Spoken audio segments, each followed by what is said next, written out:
How you going, guys? Here we are on a Saturday morning doing a little job for one of our builders. We have a stump here in the middle. We've got 3 stumps on this deck. Okay, and one of them, the middle one, has got a rust hole in it. And so what we're going to do is check the others, do a bit of preventative maintenance to make sure they're not rusty. Okay, so we'll dig down there and put some penetrol and a couple other layers of paint on there, and maybe even a bit of concrete, we'll see. But they're not the problem, they're still okay. What we'll do is get this one. You see there's a nice hole right there. Squeeze that out a bit. There we go, look at that. So we'll pull that one out. Luckily it's only got concrete on 3 sides, so if we're lucky we can actually pull that one out. Fix it up. Because it's so low, if I'm lucky I can weld a piece on the end. We'll see how corroded it is inside. If it's still strong enough, a little further up, we'll cut that.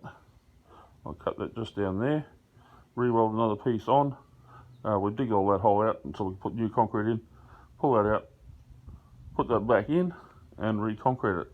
And hopefully the most damage I do on the concrete slab is just a little cut with a concrete saw on either side, just to expand it just a little bit to get that out and put the new one in. Okay, so I'll keep you posted on that. We'll show you as we go how we're doing that. Okay, talk to you soon. Bye.